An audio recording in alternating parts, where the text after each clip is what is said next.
The shocking truth behind Bryan Kohberger's guilty plea. No one expected it. After nearly 2 years of silence, delays, and eerie court appearances, Bryan Kohberger, accused of one of the most chilling crimes in recent memory, finally break.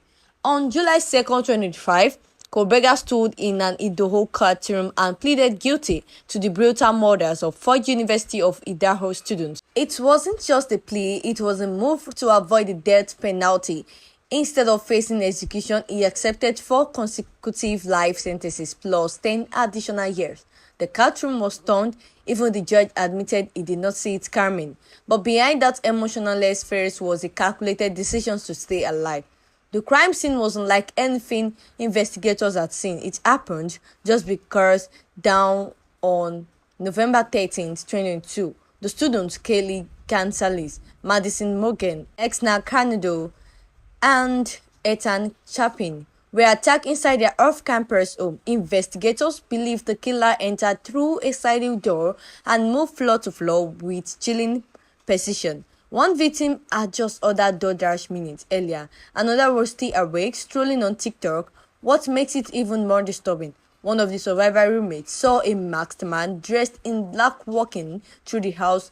She froze in fear, too shocked to move, never realizing she had just seen a killer walking her past. The breakthrough did not come from an eyewitness. It came from a piece of linen. A knife slit was found in the scene, left next to one of the victims, and on it a single speck on DNA. But that wasn't enough. Investigators needed a match, so they went through Kohberger's parents' trash and found a Q-tip. The DNA on the trash matched the scene. Game over. Even more chilling, Kohberger's phone record showed him he had been near the victim's house at least a dozen times in the weeks holding up to the attack. It wasn't just stalking them, it was studying them. After the killing, Kohberger did not flee the country. He tried to erase this track. Investigators found that he meticulously cleaned his hair white, Udari Entra, and even changed the car's license plate. His apartment has been scrubbed. No fibers, no hairs, nothing out of place. He had studied criminology at the graduate level and now he was living out the test work, but the strongest part, he returned to the scene the next morning. According to investigators, he drove back to the neighborhood and took a photo of the house. Some believe it was a twisted way of reliving the moment, like a trophy. When the plea deal was announced, not everyone was relieved. Some family members was furious. Kaylee Kankazi father refused to even step inside the cat's room. In his words, prison is daycare compared to what his daughter suffered. One for others, the plea brought closure, a guarantee that Kobe would not be behind bars forever. But the wounds this case opened will never close, and the debate over justice, death, or life in prison rages on. Perhaps the most frustrating piece of this entire case, there is no motive. Kohberger had no direct connection to the victim, no social media links, no class overlaps, no digital contact. Why them? Why that house? The court has sealed certain documents until his sentencing on July 23.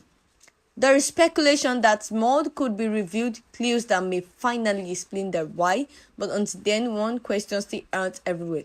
What made Bryan Kohberger choose them? Bryan Kohberger's guilty plea may have ended the trial, but it hasn't ended the questions. Why these four students? What drove a criminology student, someone who studied the criminal mind, to carry out such a methodical, devastating act? Why the plea deal avoided a lengthy and traumatic trial? It also left many gaps feeling unfilled. Families are left with grief and the nation remains fixated on the psychology of a killer who reviewed everything and nothing at once. At July 23 approaches, all eyes turn to the final sentences, hoping for answers or at least some kind of closure, because in a case filled with silence, what we still don't know may be the most ultimate part of all. Forget to drop your thoughts in the comment section to think about it, and don't forget to hit the like and hit the bell, subscribe so you don't miss another deep, mysterious story of hip hop history.